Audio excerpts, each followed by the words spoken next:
Olá, bem-vindos à quarta aula de Introdução à Física Estelar, a primeira de duas sobre atmosferas estelares. Na aula anterior, a gente falou um pouco dos espectros das estrelas e, obviamente, eles são o resultado do que acontece nas atmosferas das estrelas. Nessas duas aulas, esta e na próxima, a gente vai falar um pouco sobre a física das atmosferas estelares.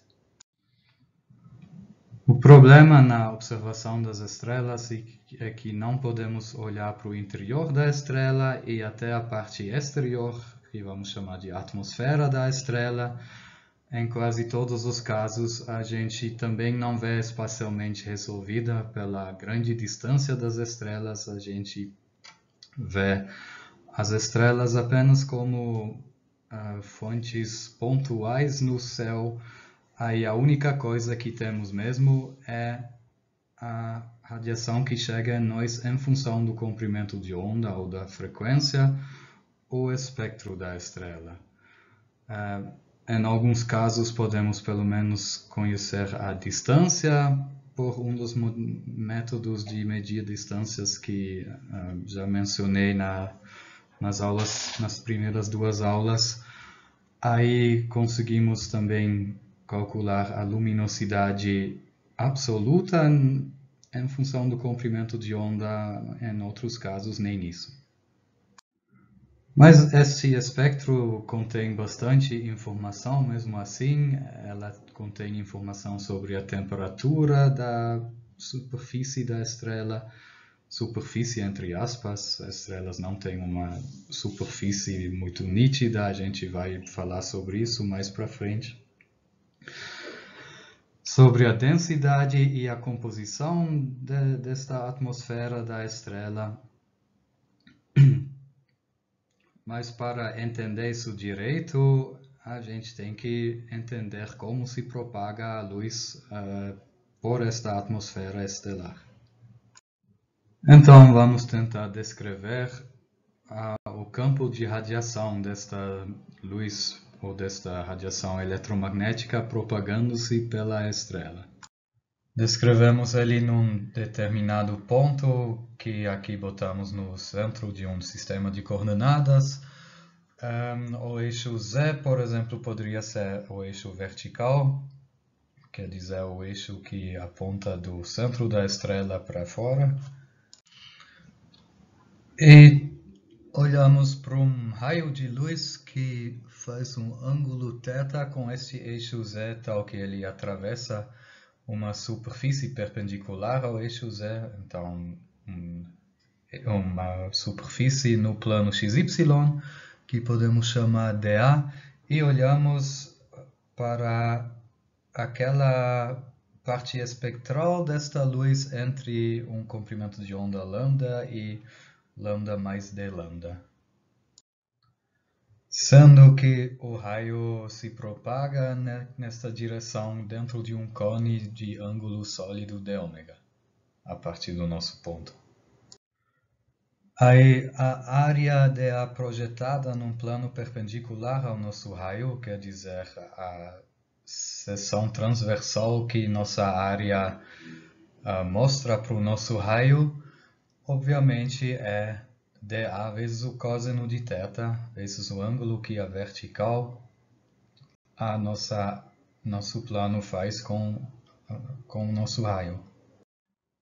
E dentro da nossa faixa fina de comprimentos de onda, definimos ainda como E lambda a energia por unidade de comprimento de onda carregada para este cone por unidade de tempo.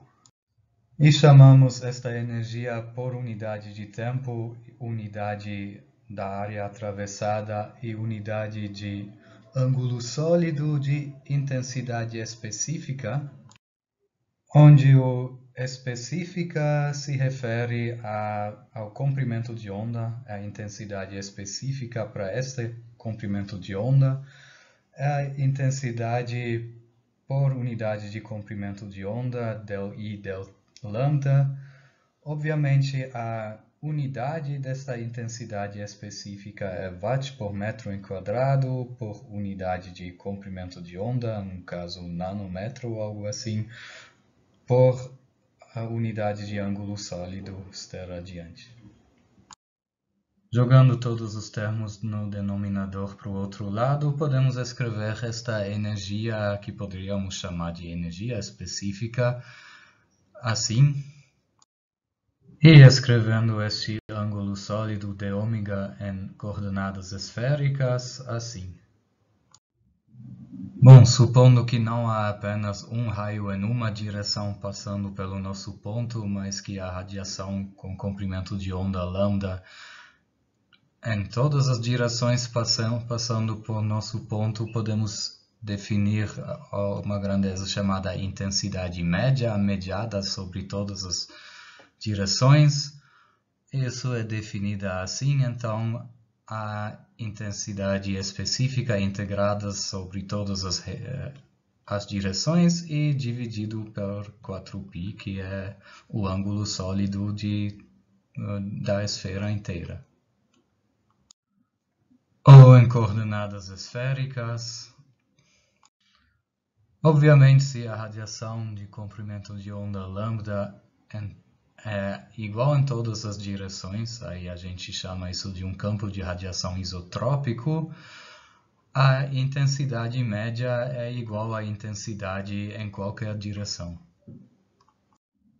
E quanto é esta intensidade para um dado comprimento de onda, isso depende, obviamente, de muitas coisas, mas supondo que nossa estrela tenha um campo de radiação mais ou menos como um corpo negro, aí podemos quantificar esta intensidade simplesmente usando o espectro do corpo negro, que a gente conhece de várias disciplinas do BCT.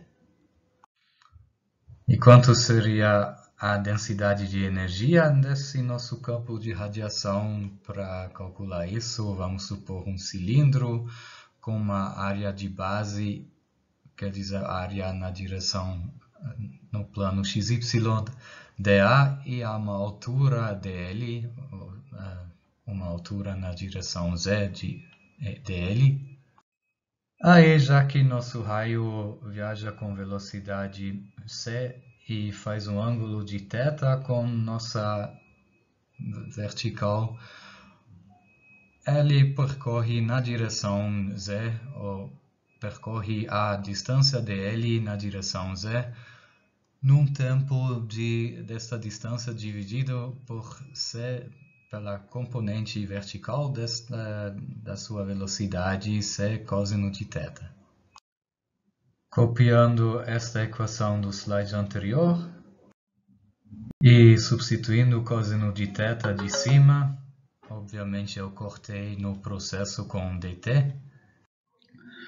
Mas esse dAdl que aparece aqui é justamente o volume do nosso cilindro, tal que podemos escrever a densidade de energia específica como a energia específica dividida por esse volume. Mas não esqueçam que E lambda era a energia apenas daquele um raio naquela uma direção, e para calcular a densidade de energia específica de todo o campo de radiação, temos que somar sobre todos os raios que passam pelo nosso ponto em todas as direções, ou seja, integrar sobre a esfera inteira. E agora podemos substituir o E lambda del lambda sobre dAdl da equação acima. E escrevendo esta integral sobre o ângulo sólido em termos de θ e φ, aparece justamente a integral do slide anterior, que dava 4π vezes a intensidade média em lambda. E se o campo é isotrópico, aí a intensidade média é igual ao valor da intensidade em qualquer direção. E no caso de uma radiação de corpo negro, esta é dada pela fórmula de Planck. Respectivamente, em termos da frequência, a fórmula de Planck toma esta forma.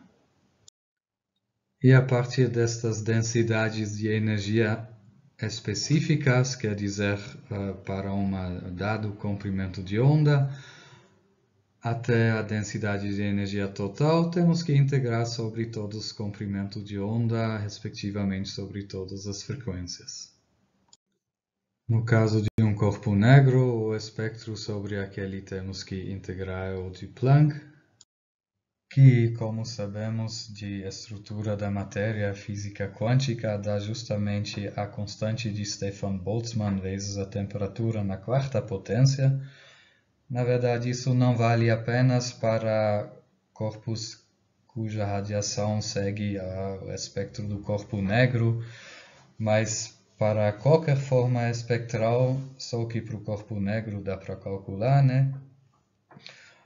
Mas isso é basicamente a definição de uma das possíveis jeitos de definir temperatura. E podemos juntar esse 4 sigma sobre C numa nova constante que é chamada de constante de radiação. Mas nem sempre nosso campo de radiação é isotrópico, né? Especialmente na direção vertical, pode ter mais radiação indo numa direção do que na outra, tal que, afinal, a radiação escapa numa direção, normalmente de dentro para fora, tal que poderíamos nos interessar por esta grandeza aqui, o fluxo radioativo específico que quantifica a energia no comprimento de onda de interesse por unidade de área e tempo, passando na direção dos mais Z por convenção. E é dada por esta integral aqui. De novo, podemos escrever o dω como seno de θ dθ dφ. Anotem que aparece o termo cosseno de θ, o que faz que radiação indo na direção dos mais Z entra com sinal positivo e radiação indo na direção dos menos Z com sinal negativo. E esta integral vai nos dar zero num campo de radiação isotrópico, mas não num campo de radiação onde mais radiação escapa na direção dos mais Z do que na direção dos menos Z. Mas o que afinal é o que um telescópio mede se a gente usa ele para observar algum objeto, por exemplo, uma estrela ou uma galáxia? Aí isso vai depender se a fonte é espacialmente resolvida ou não. Podemos dizer se um pixel é apenas parte da fonte ou se nossa fonte cabe inteiramente num pixel. No primeiro caso, medimos a intensidade específica, isto é, a potência por unidade de área perpendicular à linha divisada da fonte. E pode até parecer uma surpresa, já que dava para suspeitar que quanto mais longe a fonte, tanto mais fraca ela aparece no telescópio. Mas esta intensidade específica não depende da distância até a fonte. Talvez dá para visualizar isso desta maneira. Se a fonte fica mais longe, obviamente a radiação que chega de um ponto da fonte é mais fraca do que se a fonte fica mais próximo. Mas de uma fonte mais longe temos mais pontos dentro de um pixel do que da fonte mais próxima, e já que ambos vão com o quadrado da distância, aí os dois efeitos se cancelam e esta intensidade específica é igual para uma fonte distante do que para uma fonte próxima. Porém, a galáxia inteira, por exemplo, que consiste de vários pixels, obviamente vai ocupar menos pixels se ela está longe do que se ela está próxima. Então, integrada sobre toda a imagem da galáxia, obviamente, uma galáxia mais distante é sim mais fraca do que uma galáxia mais próxima. E no outro caso, por exemplo, uma estrela de uma fonte não resolvida que cabe inteiramente dentro de um pixel, aí sim, este pixel fica mais fraco se a fonte fica mais longe. Talvez dê para visualizar isto desta maneira, a intensidade específica desta fonte também não depende da distância, mas esta fonte ocupa uma fração cada vez menor do pixel quando a fonte fica mais longe, tal que o fluxo total integrado sobre o pixel inteiro fica cada vez menos quando a fonte fica longe. Algo que no dia a dia a gente não percebe muito, mas que na física estelar é bastante importante, é a pressão da radiação. Já que os fótons têm momento linear, a gente conhece isso de várias disciplinas e também mencionou já nesta disciplina, nas aulas anteriores. Aqui vocês veem 3 possíveis maneiras de escrever este momento linear em função da energia, da frequência ou do comprimento de onda do fóton. Eles também podem transferir esse momento linear para outras partículas, inclusive isso também já conhecemos em física quântica, por exemplo, o efeito Compton é exatamente isso. E então isso é nada outro do que exercer pressão, né? E agora estamos interessados em quanta pressão exerce alguma radiação, e para isso vamos supor essa situação. Uma radiação com potência E lambda d lambda, sendo refletida por uma placa com área dA sob um ângulo θ, como mostra esse desenho aqui. E para saber a força que a placa exerce sobre esse raio, temos que calcular a mudança de momento linear do raio. E não esqueçam que o momento linear é uma grandeza vetorial. E a mudança na direção paralela à placa é nula, né? Continua na mesma direção, a componente paralela à placa, mas a componente perpendicular à placa se inverte. E esta componente é justamente cosseno de θ vezes o módulo do seu momento linear, então a mudança é 2 vezes isso. E usando de cima de que o momento linear de um fóton é sua energia dividida pela velocidade da luz, e substituindo E lambda d lambda de alguns slides atrás, nesse caso dt vai ser o tempo que demora a reflexão do raio na placa. E então a força que a placa exerce no raio é justamente esta mudança de momento linear dividida pelo tempo que demora a reflexão, o dt. E pela terceira lei de Newton, o raio exerce a mesma força na placa, só que no sentido oposto.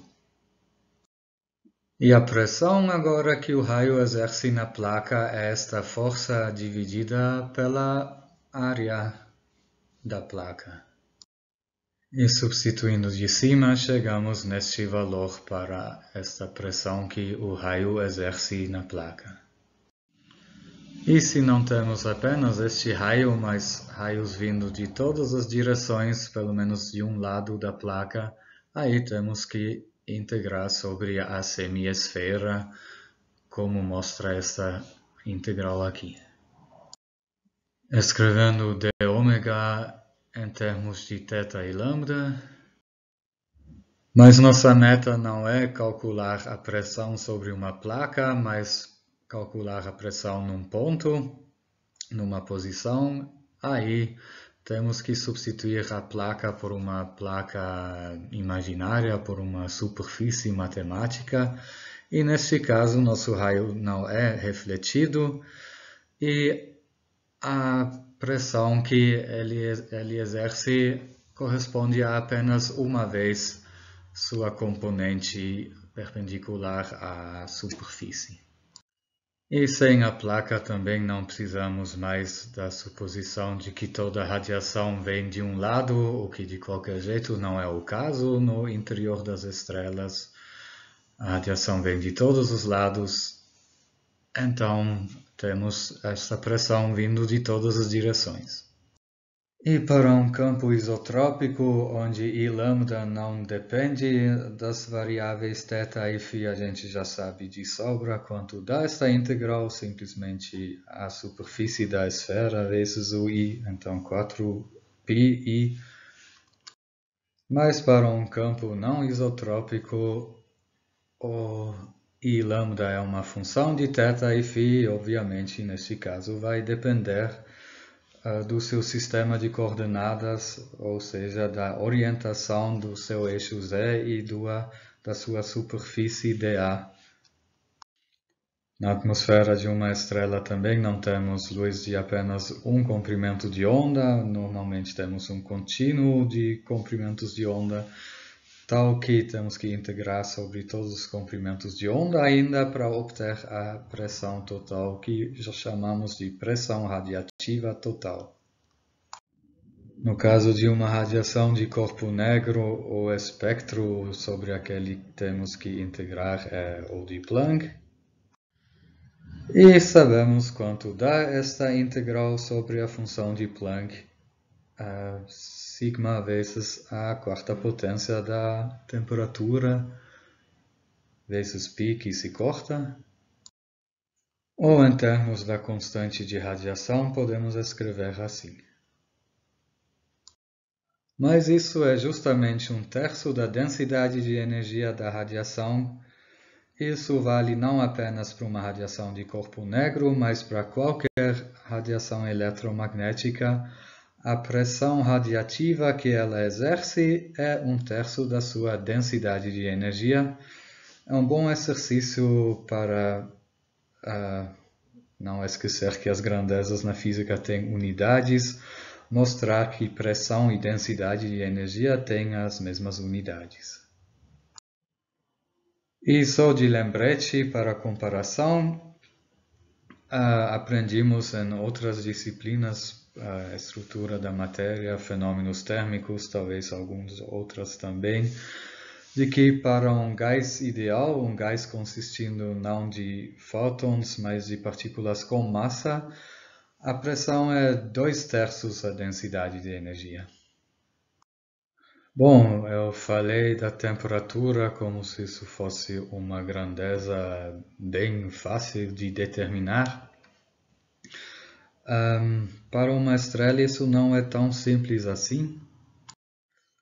Tomando como exemplo o Sol, a gente poderia determinar a temperatura usando a lei de Stefan-Boltzmann, que afirma que a potência por área da radiação é igual a sigma vezes a quarta potência da sua temperatura. A partir disso dá para determinar a temperatura. E aqui vemos o espectro do Sol comparado ao espectro de um corpo negro que tem exatamente esta temperatura definida deste jeito, ou determinada desse jeito. Mas também poderíamos ajustar o espectro de um corpo negro ao espectro do Sol e o espectro que melhor se ajusta ao espectro do Sol é o de um corpo negro de 5250 Kelvin. E de fato não é tão simples definir a temperatura do Sol. Aliás, no primeiro exemplo eu varri um pouco sobre o tapete, mas também não é tão claro qual a superfície do Sol, né? Se usa a superfície do Sol para poder usar a lei de Stefan-Boltzmann. E de fato, então, existem várias maneiras de definir a temperatura de uma estrela. Aqui vou apresentar umas 5 dessas maneiras de definir a temperatura de uma estrela. A primeira é a temperatura efetiva, justamente aquela que se baseia na lei de Stefan-Boltzmann, aquela que afirma que a potência por a unidade de área da superfície é proporcional à quarta potência da temperatura, com o problema que eu já mencionei, que primeiro temos que definir propriamente qual a superfície da estrela para conseguir medir a área da superfície. Aí a equação de não Stefan Boltzmann, mas Boltzmann, nos diz a razão entre níveis excitados das partículas na atmosfera em função da temperatura. Então, a partir desta razão, a gente também conseguiria determinar a temperatura. Ou a equação de Saha nos diz em função da temperatura qual a fração de partículas que são ionizadas. Também daria para usar esta para determinar a temperatura. A temperatura cinética é determinada a partir da energia cinética média das partículas. E por fim, a temperatura de Koch, que obtemos ajustando a forma de um espectro de corpo negro ao espectro da estrela. E enquanto a temperatura efetiva só pode ser determinada se você define uma superfície, todas as outras têm seus valores locais que podem depender, ou normalmente dependem, da posição dentro da estrela onde você quer determiná-las. Aí pode parecer meio chato, 5 métodos diferentes de determinar a temperatura. Felizmente, em muitos casos, os 5 métodos fornecem o mesmo valor para a temperatura e temos uma temperatura bem definida. Isso é sempre o caso quando o gás está em equilíbrio, um equilíbrio que chamamos de equilíbrio termodinâmico. Isso é definido como que cada processo ocorre na mesma taxa que o seu processo inverso. Então, por exemplo, ionização, o mesmo número de combinações e ionizações ocorrem tal que a fração de partículas ionizadas é sempre a mesma. Assim, não há fluxo de energia, não há gradientes de temperatura e estamos então no tal de equilíbrio termodinâmico.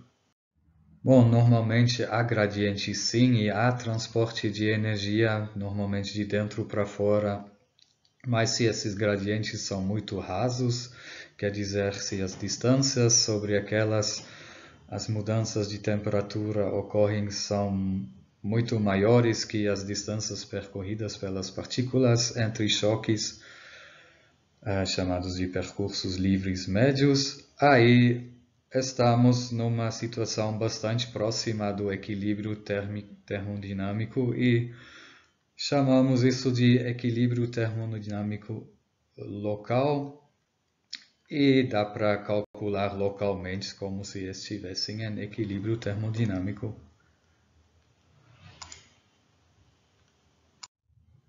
Acabei de mencionar o tal do percurso livre médio, ou a distância média que uma partícula ou um fóton percorre entre choques. Como determiná-lo?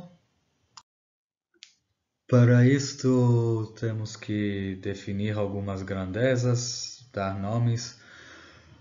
Supondo que nosso gás tem uma densidade de partículas, então número de partículas por volume de N, que obviamente é a densidade em termos de massa por volume dividida pela massa das partículas.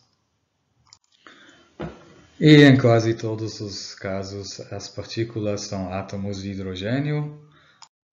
E vamos chamar de sigma a seção transversal desses átomos de hidrogênio para o tipo de choque que nos interessa. Por exemplo, se a gente está se interessando pelo percurso livre médio de um fóton, aí o choque seria a absorção de um fóton, ou o espalhamento por esses átomos de hidrogênio, e aí a seção transversal é a seção transversal destas interações.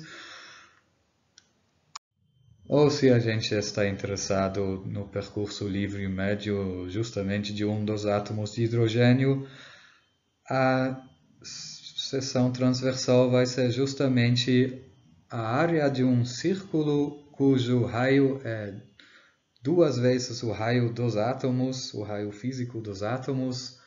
Por que 2 vezes? Porque se eles se aproximam por menos que 2 vezes o raio de um átomo, eles se chocam, né? E ainda chamamos de v a velocidade com aquelas partículas viagem.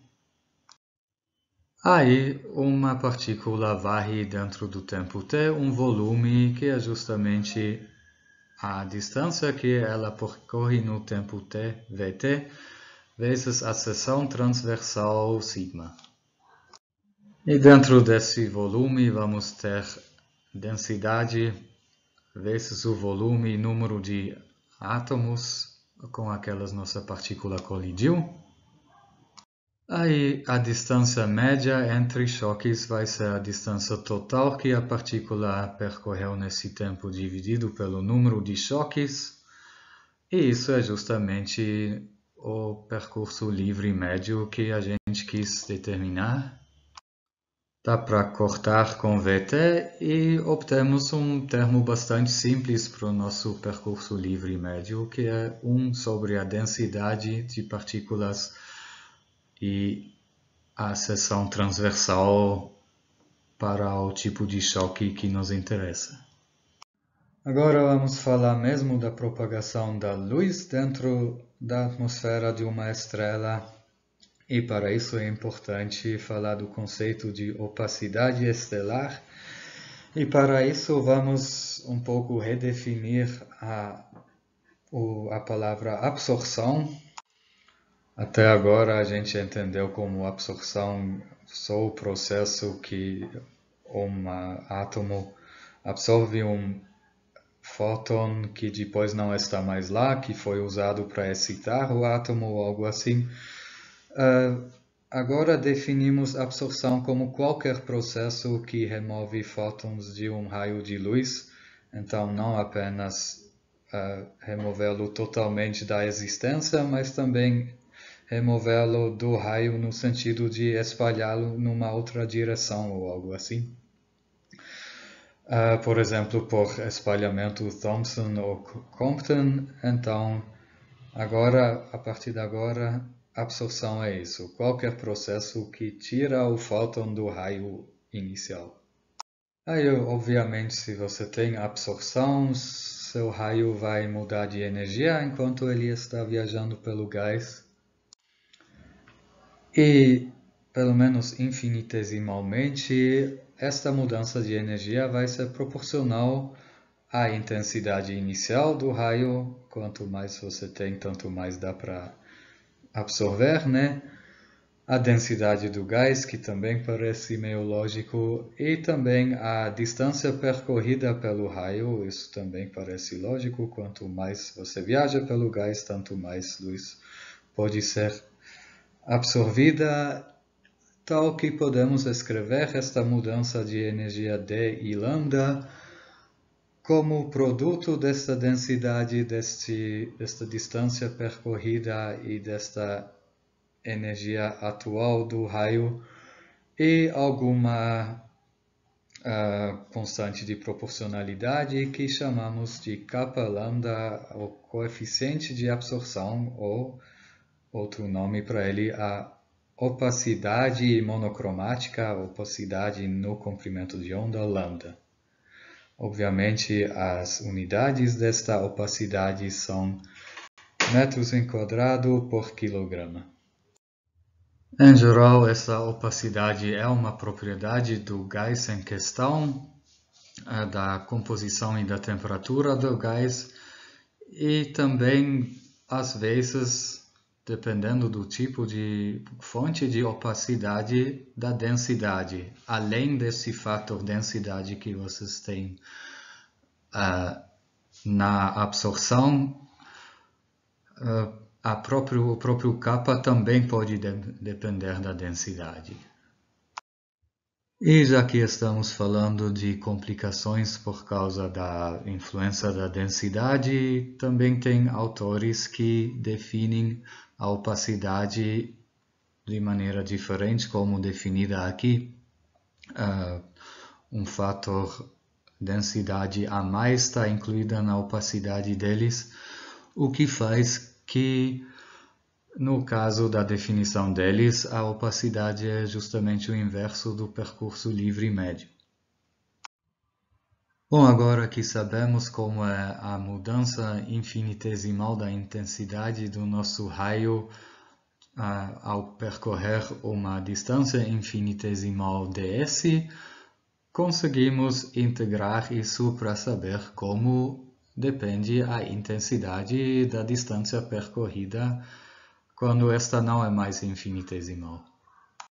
E aprendimos em IEDO que devemos integrar as duas grandezas, I e S, a partir do ponto inicial. No caso, I de I seria a intensidade inicial do raio e, no caso, S seria o ponto inicial do percurso, que vamos chamar de ponto zero, até o ponto de interesse, a distância S do ponto zero. Aí obtemos na integral esquerda a intensidade atual que o raio tem na distância S do ponto zero. E também aprendimos em IEDO que, neste caso, o valor em função de S da nossa intensidade é a intensidade inicial vezes E elevado à integral do lado direito. E ainda IEDO, se nosso kappa e nosso ρ são constantes, aí a primeira equação aqui no slide, a gente poderia jogar o ds para o outro lado, aí teríamos que di ds é proporcional a I, e sabemos que isso dá uma função exponencial, e já que o di ds é algo negativo vezes I, esperamos que seja uma exponencial caindo, e dentro da exponencial temos justamente menos kappa rho S. Mas o kappa rho que aparece dentro desta exponencial é justamente o inverso do percurso livre médio, então poderíamos escrever esta exponencial também como I0 vezes a exponencial de menos S sobre L. O que significa que a cada unidade de percurso livre médio, o valor dentro da exponencial diminui por uma unidade, ou seja, a intensidade cai por um fator E. Então, em um percurso livre médio, a intensidade do nosso raio cai por um fator E. Vamos definir uma grandeza que em inglês se chama optical depth, que eu próprio traduzi com profundidade óptica, não achei nenhuma fonte que confirmasse isso. E esta profundidade óptica, designada pela letra grega tau, é uma grandeza que depende da posição ao longo do raio que estamos analisando. Na posição do observador, chegando no observador, a profundidade óptica é zero, e ela aumenta ao longo do raio, voltando, seguindo ela de volta. E a mudança infinitesimal desta profundidade óptica é dada por esse termo aqui. Já vamos tentar dar uma interpretação desta grandeza profundidade óptica, mas para isso temos que primeiro calcular um pouco. Vamos calcular a diferença nesta grandeza profundidade óptica entre duas posições ao longo do raio, posição inicial com índice 0 e a posição final com índice f. Aí esta diferença entre profundidade óptica entre as duas posições é a integral desse nosso d tau ao longo do caminho entre as duas posições. E tomando como posição final a superfície da estrela, que equivale a dizer que a posição do observador, porque entre a superfície e o observador não temos mais absorção. E tomando a profundidade ótica na posição inicial como nossa grandeza de interesse, a nossa posição inicial vira um tipo de parâmetro. Aí podemos omitir o zero no índice, a nossa profundidade ótica inicial agora é uma função de S e a nossa grandeza de interesse. E sendo que na equação lá em cima o tau lambda f era zero, optamos para tau lambda justamente esta integral aqui.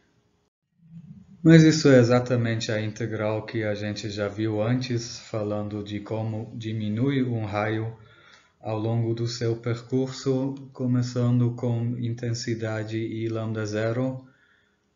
Aí podemos escrever a intensidade após percorrido uma distância ds simplesmente como a intensidade inicial vezes E elevado a menos esta tal da profundidade ótica daquela posição. Ou seja, tal é na equação de alguns slides atrás S sobre L. A distância percorrida em unidades de percursos livres médios, ou, formulado alternativamente, o número de percursos livres médios da posição inicial até a superfície ou até o olho do observador. Então, de uma posição de profundidade ótica de 1, a intensidade da luz caiu por um fator E até chegar no observador, o que significa que isso é mais ou menos o limite até onde podemos ver para dentro da estrela. Isso também podemos interpretar como o limite entre um gás oticamente espesso e um gás oticamente fino. Se a profundidade ótica é muito maior que 1, temos um gás oticamente espesso. Se ela é muito menor que 1, ele é oticamente fino. Aí, com essa definição, a atmosfera da Terra é oticamente fina em luz visual, quer dizer que conseguimos ver através da atmosfera da Terra no luz visual, mas não em raios-x. Supondo que nosso raio atravessa uma camada de gás fazendo um ângulo θ com a perpendicular ao plano da camada, aí obviamente a nossa distância percorrida vai ser a distância percorrida na vertical dividida pelo cosseno de θ, negativo porque estamos seguindo o raio de volta. Aí aparece esse fator 1 sobre cosseno θ na exponencial que calcula a intensidade ao chegar na superfície ou no observador em relação à intensidade inicial, o que é óbvio também porque se o raio não viaja perpendicular à camada, mas em certo ângulo, aí ele é absorvido mais do que caso ele viaja perpendicularmente à camada. Isso obviamente não ocorre apenas na atmosfera da estrela, para aquela estávamos definindo essas grandezas todas, mas também na atmosfera da Terra, o que tem seu efeito em observações astronômicas. E para interpretar direito observações astronômicas, temos que saber por quanto nossa atmosfera absorveu a luz. Isso é obviamente impossível se temos apenas uma observação do corpo celeste, porque não sabemos qual é a intensidade da luz provindo do corpo celeste chegando no topo da atmosfera. Mas conseguimos determinar as grandezas envolvidas, isso é, a intensidade chegando no topo da atmosfera e a profundidade ótica vertical da nossa atmosfera, se observamos o corpo celeste sob ângulos diferentes. Um pouquinho atrás eu defini a absorção como qualquer processo que remova fótons de um raio de luz. Quais processos são esses? São basicamente 4. O primeiro é o que já desde sempre entendemos como absorção, é quando o fóton faz que o nosso átomo no caminho, o nosso átomo de hidrogênio ou algo assim, faz uma transição entre dois níveis, entre dois estados ligados. Se chama essa transição de bound-bound, de ligado-ligado. São basicamente transições, excitações e de-excitações do átomo, mas que acaba não sendo ionizado ou algo assim. E isso causa tipicamente absorção em valores de energia discretas, linhas de absorção. Isso quer dizer que a absorção só é alto para comprimentos de onda exatamente aquela necessária para fazer a excitação e baixo, praticamente zero, para outros comprimentos de onda. Infelizmente, não é simples quantificar esta absorção bound-bound. Não há uma fórmula simples para a opacidade em função do comprimento de onda para esse tipo de absorção. Onde temos uma excitação onde o átomo absorveu um fóton, normalmente mais tarde temos uma de-excitação, o átomo recai para o seu estado inicial. Isso pode ser de duas maneiras, ou diretamente de volta para o estado inicial, aí é emitido um fóton do mesmo comprimento de onda ou da mesma energia que o fóton que tinha sido absorvido inicialmente. Isso dá no mesmo, como que se o átomo simplesmente tivesse espalhado o fóton. Ou a requeda pode ocorrer em vários passos. O átomo pode primeiro cair para um nível intermediário antes de cair de volta para o estado inicial. Aí isso faz como que um fóton energético é absorvido, mais 2 fótons menos energéticos são emitidos mais tarde, ou seja, isso degrada a energia dos fótons. Uma terceira maneira de excitação do átomo seria por choque com outro átomo, aí a energia vira energia térmica do gás e não é emitido fóton nenhum. O fóton some mesmo do balanço. Segundo tipo de absorção são aqueles que casem para o nosso átomo no caminho transições de um estado ligado para o estado livre. O que é o estado livre? O estado livre é o estado naquela o elétron ou um dos elétrons do átomo, caso ele tenha mais, não está mais ligado ao átomo, ou seja, que ele é expulso do átomo, ou seja, temos uma ionização. Esse tipo de transição também chamamos em inglês de bound free, de um estado ligado para o estado livre. Isso obviamente só pode acontecer se o fóton que estamos absorvendo tinha inicialmente energia o suficiente para fazer esta ionização, ou seja, tinha mais energia do que a energia negativa do elétron no orbital onde ele estava antes de ser chutado para fora do átomo. Chamamos o módulo desta energia de Chi. Esse é se o nível inicial é o enésimo orbital, podemos chamar de Chi-N. Aí nossa condição para a absorção ocorrer é que a energia do fóton Hν seja maior que esse Chi-N, ou que o seu comprimento de onda seja menor que hc sobre esse Rn. Aí, obviamente, o espectro de fótons que tem esta propriedade é contínuo, simplesmente todos os fótons com energia a partir de um certo limite, tal que isso é uma fonte de opacidade contínua. E esse tipo de transição podemos quantificar um pouco, podemos estimar a seção transversal que um átomo de hidrogênio apresenta para um fóton de comprimento de onda lambda.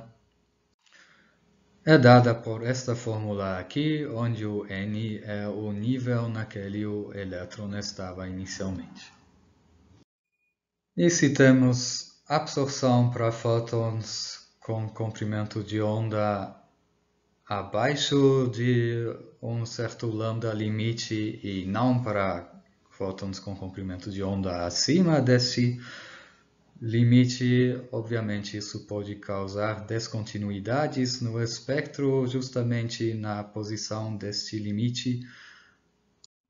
Uma destas descontinuidades frequentemente vistas em espectros de estrelas e em objetos compostos de estrelas como aglomerados estelares ou galáxias é o Balmer Jump, devido à ionização de átomos de hidrogênio que se encontram no seu primeiro estado excitado, que também é o nível inferior de transições que levam a linhas de Balmer, por isso o nome.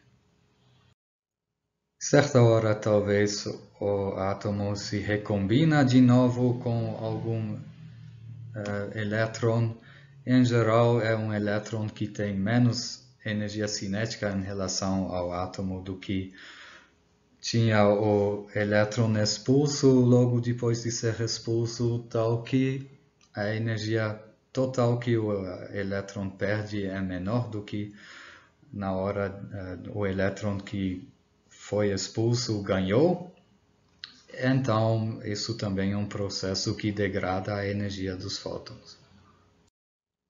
O terceiro caso são as transições free-free ou transições entre estados livres. Aí o elétron é livre antes e depois de absorver o fóton, mas ele levou um chute.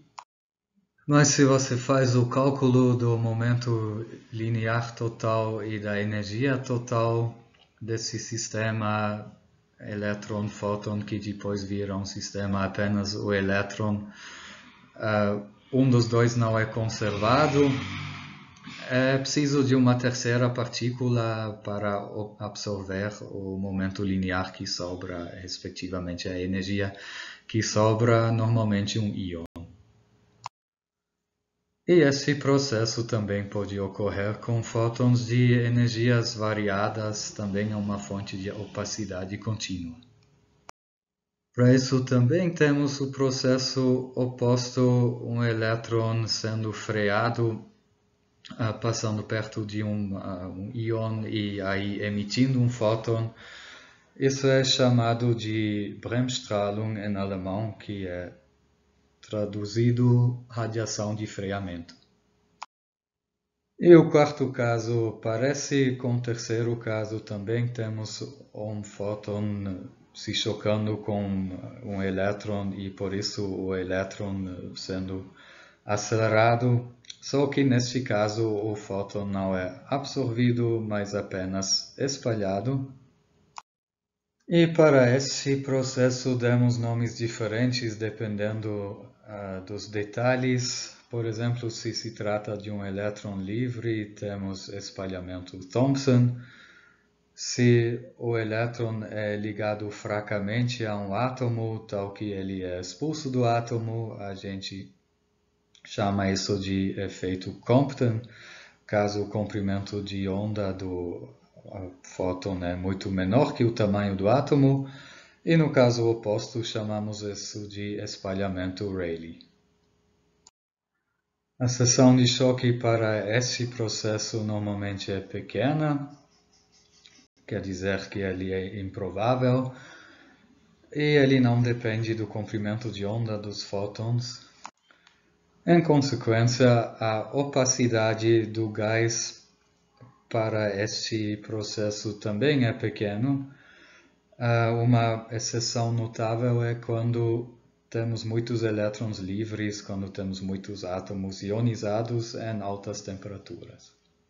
E o espalhamento Rayleigh, aquele de fótons ligados fracamente a um átomo, e o fóton tendo um comprimento de onda muito maior que o tamanho do átomo, tem uma seção de choque proporcional a menos quarta potência do comprimento de onda do fóton. E esse processo se torna importante em envelopes de estrelas supergigantes e em situações de gás interestelar que fazem avermelhamento. A gente vai falar sobre avermelhamento na aula sobre o meio interestelar e formação estelar. Eu já mencionei o Balmer Jump, mas já que ele é muito frequentemente visto em espectros de estrelas e aglomerados, etc., vale a pena falar sobre ele de novo. Só de lembrete, ele ocorre se nosso gás temos átomos de hidrogênio no primeiro estado excitado, que é o estado com N igual a 2. Aí a energia desse estado é menos 3,4 elétron-volts, o que faz que fótons com energia acima de 3,4 elétron-volts são absorvidos, e isso corresponde a fótons com comprimento de onda de 364,7 nanômetros. Então é neste comprimento de onda que ocorre essa descontinuidade nos espectros de muitas estrelas, o tal do Balmer Jump. E já que o número de átomos de hidrogênio que estão nesse primeiro estado excitado depende da temperatura, a gente já falou sobre isso na aula anterior, a equação de Saar e tal. Aí o Balmer Jump pode ser usado para estimar a temperatura. Essas 4 fontes de opacidade não são as únicas.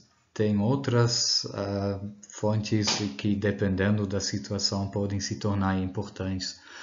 Por exemplo, a ionização de hidrogênio, agora não a partir de algum nível excitado, mas a partir do nível fundamental, tal que isso ocorre apenas em estrelas quentes dos tipos A e B. O espalhamento de elétrons, o que ocorre em estrelas onde os átomos já estão ionizados, estrelas mais quentes ainda, tipo O.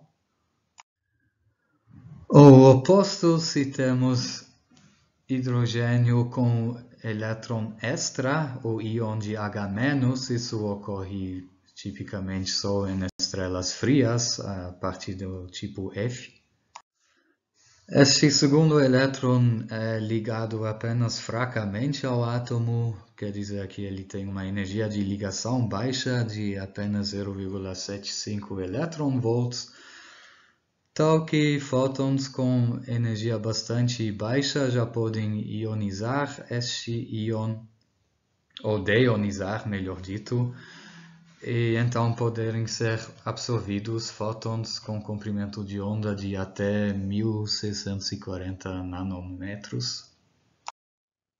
E fótons de comprimentos de onda maiores que isso, ou seja, energias menores ainda, também podem sofrer absorção por esses íons por espalhamento Rayleigh. Também só em estrelas frias temos moléculas. Moléculas normalmente não se formam em temperaturas altas. Essas moléculas também têm seus níveis de energia, mas não tão finas assim, tal que não temos linhas de absorção devido às moléculas, mas mais bandas de absorção. Somando as opacidades devido a todas estas fontes, obtemos a opacidade total, que é obviamente uma função complicada do comprimento de onda e depende de composição, densidade e temperatura do material. Em certas aplicações, se está interessado em um valor médio, mediado sobre todos os comprimentos de onda, uma dessas medidas de opacidade média é chamada de média de Rosseland. Aqui vocês veem como ela é definida. É uma fórmula um pouco assustadora, mas olhando bem para ela, até dá para interpretá-la um pouquinho. É uma média ponderada de 1 sobre kappa, onde os pesos são del B del T, onde B é o espectro de um corpo negro. E o fato de que tiramos a média não dos kappas, mas de 1 sobre kappa, significa que damos peso alto para valores baixos de opacidade. Como dito, a composição química do gás também influencia e astrônomos costumam dar a composição química de um gás, por exemplo, por 3 parâmetros x, y e z, x sendo a massa relativa do hidrogênio, no caso no gás, y a massa relativa do hélio e z a massa de todos os outros elementos. Então, o sistema periódico do astrônomo tem só 3 elementos, hidrogênio, hélio e o resto, que ele chama de metais. Obviamente, somando os 3, obtemos 1. Tipicamente, o hidrogênio compõe uns 3/4 da massa do gás, o hélio quase todo o resto e aqueles demais elementos entre 1/10 milionésimo até 1/10 da massa total do gás. No caso do Sol, temos da ordem de 2% da massa total, que é de elementos mais pesados que hélio. E estes os astrônomos também chamam de metalicidade, já que ele chama todos os elementos, além de hélio, de metais. E por que se usa apenas um parâmetro para quantificar todos os elementos além de hélio? Isso porque eles sempre ocorrem mais ou menos na mesma abundância relativa uma à outra. Isso vem da maneira como esses elementos são formados. A gente vai ver muito mais sobre isso em aulas mais para frente. Aí, se você sabe SZ ou a abundância de qualquer um desses elementos, desses metais, você sabe os outros também, e de fato um parâmetro já é o suficiente para quantificar a composição química da estrela. Já que a metalicidade varia de 10 a menos 7 a 10 a menos 1, às vezes é mais prático usar um parâmetro logarítmico para quantificá-la.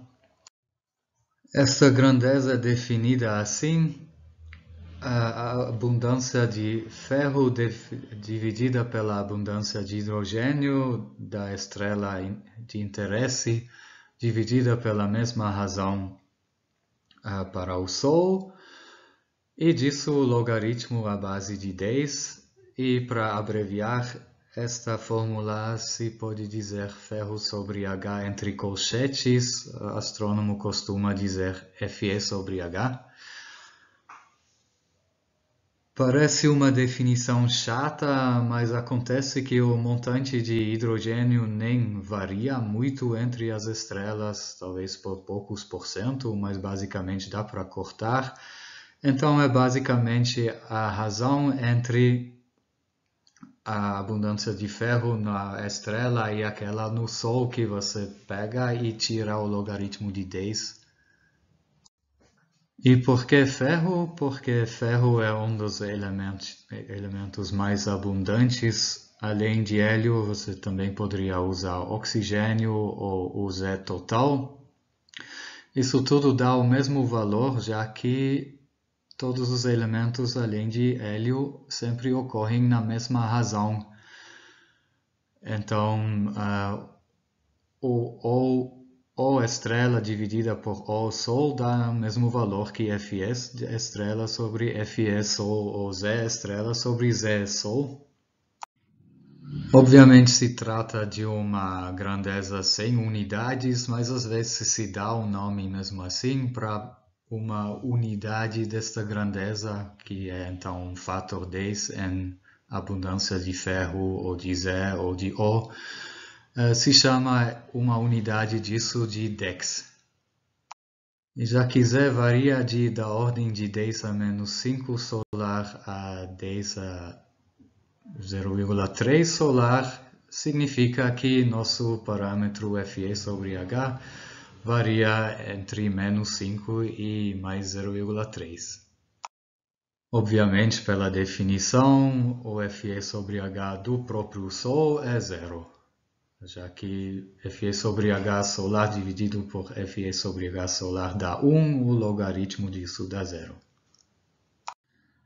E estes x, y e z podemos usar em fórmulas que aproximam as opacidades para os vários contribuintes em função de densidade, temperatura e justamente composição química.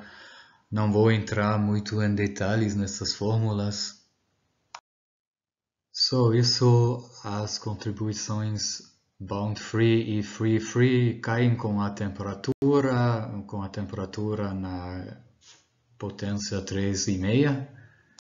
E aparecem outros parâmetros nessas fórmulas que nem vou falar sobre eles.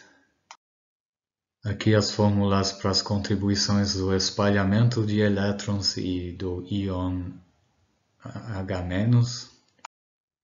E tirando a média da soma dessas contribuições individuais, obtemos a média de Rosseland, que não sei como bate com a média de Rosseland que definimos alguns slides atrás, mas não fui eu que inventei isso, está assim no livro mesmo.